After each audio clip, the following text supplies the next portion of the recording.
Tangan kirinya memegang balon, tangan kanannya memegang pistol. Semua berhenti. Aku mau merampok. Hanya dua orang yang menoleh. Nasabah lainnya tidak peduli. Kali ini, badut berteriak lagi dengan satpam. Semua orang hanya tertawa. Suasana sangat canggung. Badut yang marah meletuskan tembakan peringatan. Barulah semua orang percaya. Manajer bank menekan tombol alarm. Semuanya disuruh meletakkan tangan di atas kepala. Bahkan, anjing Nyonya Kaya tak luput. Melihat pistol, anjing itu mendadak diam. Ia memberikan kresek hitam ke teller. Masukkan uang ke kantung sampai penuh. Nasabah pria di sebelahnya berkata, "Itu uangku." Mereka belum menulis tanda terima. Badut memiliki etika. Ia menyuruh teller menulis tanda terima dulu. Badut lalu mengurung semua orang di brankas.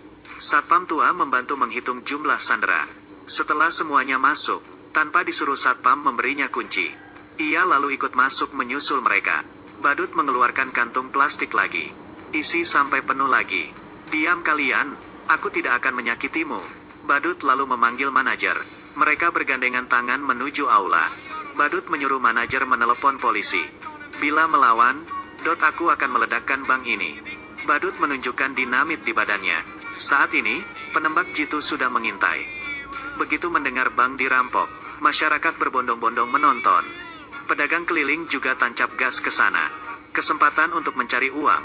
Sandera di dalam brankas. Sangat bosan, ada yang garuk-garuk kaki, merekam pesan wasiat, berdoa rosario, mengunyah permen karet, dan ada yang menangis. Badut yang bosan, mencoba menembak CCTV, tapi kemampuan menembaknya payah. Pistolnya kehabisan peluru. Semua tembakannya meleset. Ia akhirnya memakai pistol satpam. Sekali tembak, CCTV rusak. Kepala polisi menelepon. "Kenapa tadi kamu menembak?" Badut berkata, "Tadi aku menembak CCTV, karena ia mengamatiku. Sekarang aku butuh bas dengan bensin penuh. 1 motor, 1 truk monster, 2 helikopter. Setiap permintaan yang dipenuhi, aku akan melepas 1 sandera." Helikopter pun tiba. Badut memilih 1 sandera untuk dilepas.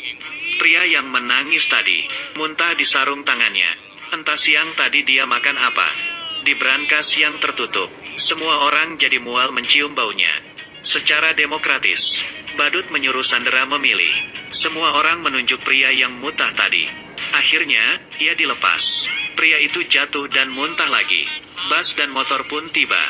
Saat Badut memilih sandera, manajer bank datang dan berkata, "Aku berikan jamku senilai $12.000 ini. Tapi, kamu harus memilihku." Badut berkata ia adalah orang yang bersih, dan tidak pernah menerima suap. "Kalau tidak, aku akan membantumu menjual jam itu. Harganya mulai $300. Setelah 3 kali meneriakkan $300 dan tidak ada yang menawar, Badut memberi manajer $300 dan membeli jamnya. Dengan sopan, ia mencopot jamnya senilai $2 dan memberikannya ke manajer. Badut melanjutkan pemilihan. Si pirang memarahi Badut. "Badut dengan makeup tebal sepertimu merampok bank, seperti banci." Badut yang marah langsung menunjukkan bom di badannya. Para sandera lain langsung memilih si pirang. "Kami ingin hidup lebih lama." Badut akhirnya melepaskan si pirang dan si keriting. Kepala polisi ingin tahu situasi di dalam. Si pirang diam saja, si keriting bicara bertele-tele. Saat kepala polisi lengah, si pirang menghapus noda putih di telinga si keriting. Kepala polisi kehabisan pertanyaan, dan melepaskan mereka. Lalu, truk monster sampai. Kepala polisi menelpon lagi, tapi tidak dijawab. Adegan beralih ke jalan. Mereka bertiga berkumpul, dan merayakannya dengan sampahnya. Rupanya, si keriting tadi adalah Badut. Si pirang itu pacarnya. Pria yang muntah tadi adalah temannya.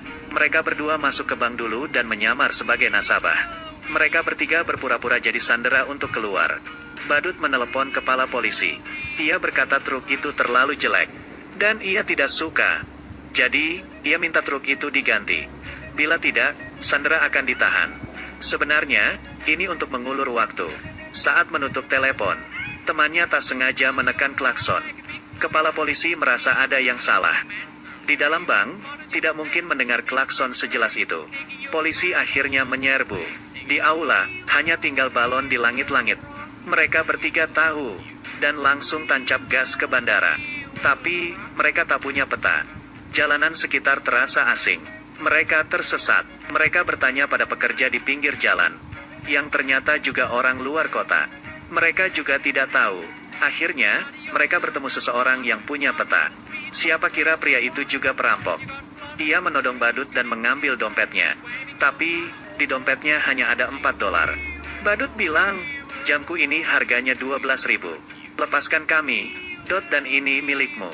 Pria itu bilang, pria miskin sepertimu, tapi punya jam seharga 12.000. Kamu kira aku bodoh? Lalu ia mengambil koper mereka dan pergi. Koper-koper itu cuma berisi baju mereka. Mereka memutuskan kembali ke rumah si Pirang. Tempat parkir penuh. Jadi, mereka parkir di pinggir hidran. Si Pirang berkata, dendanya aku yang bayar. Dengan gembira ia memamerkan uang di balik bajunya. Rupanya, mereka menyembunyikan uangnya di baju. Saat mau pergi, penyewa baru datang. Ia mengira mereka pencuri, lalu menodong mereka. Ia mau lapor polisi. Badut berkata, berapa uang sewamu sebulan? Aku dulu 1.200 dolar. Penyewa bilang, kenapa kita 2.600? Seketika, mereka terdiam, dan tidak peduli apakah mereka pencuri atau bukan. Saat itu, gedung sebelah kebakaran. Mobil mereka menghalangi hidran. Pemadam memecahkan kaca mobil dan menggesernya. Tapi, mobil mereka berada di tanjakan. Mobil merosot ke bawah. Kepala polisi akhirnya sadar. 3 sandera yang keluar tadi adalah perampoknya. Tak ada mobil, mereka terpaksa naik taksi. Setelah naik, ternyata supir taksi tidak bisa bahasa Inggris. Ia terus menerobos lampu merah. Teman si badut takut. Kalau begini terus, mereka bisa sampai ke surga. Ia membuka pintu mobil dan melompat keluar. Tapi, ia oleng, dan tidak bisa berhenti. Lalu menabrak kios koran. Ia pun pingsan. Orang-orang hanya menontonnya. Pemilik toko di dekatnya langsung lapor polisi. Badut dan si Pirang takut polisi datang, dan langsung membawanya pergi. Tak sengaja, mereka sampai di markas preman. Para preman mengacungkan pistol, dan menanyai mereka. Badut yang cerdas berpikir, bila ia berkata salah masuk, mungkin mereka akan dibunuh. Kami menagih hutang. Tak disangka, ternyata preman itu punya hutang kepada mafia. Ia bertanya, kenapa yang biasa tidak datang? Badut bilang, dia sedang marah. Buktinya temanku barusan dilempar dari mobil. Dia bilang, lunasi hutang kalian hari ini. Kalau tidak, ia akan membanting kalian satu-satu. Preman itu takut, dan melunasi hutangnya 6.000 dolar. Mereka bertiga dengan senang keluar. Saat menunggu bus ke bandara, supir bus sangat kolot. Bayar bus harus pakai koin. Tidak boleh pakai uang besar. Badut akhirnya ke toko untuk menukar uang. Toko sudah dipenuhi polisi. Penagih hutang mafia yang sebenarnya sampai. Preman bilang uangnya sudah diambil. Preman itu dipukuli. Saat itu, preman melihat badut yang keluar dari toko. Badut langsung lari ke bus. Penagih hutang mengejarnya. Polisi yang melihat penagih hutang lari, mengira ia adalah buron, dan langsung menangkapnya. Mereka tak menyangka 3 buron itu di dalam bus. Akhirnya, mereka tiba di bandara. Di dalam pesawat, kepala polisi sudah di sana dengan pistolnya. Badut dan temannya sangat cemas. Mereka angkat tangan. Siapa sangka pria di depannya berdiri, dan mendorong teman wanitanya. Rupanya itu bos mafia. Mendengar bawahannya ditangkap, ia mau melarikan diri. Bos mafia tak mengira kepala polisi akan datang.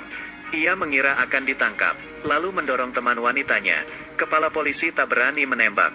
Bos mafia langsung menindihnya. Badut dan temannya bergegas membantu. Kekacauan terjadi. Pistol kepala polisi jatuh di depan toilet. Saat bos mafia ingin mengambilnya, ada yang keluar dari toilet, dan membentur kepalanya hingga pingsan. Akhirnya, bos mafia ditangkap. Karena komplotan badut sudah mengganti penampilan. Kepala polisi tidak mengenali mereka.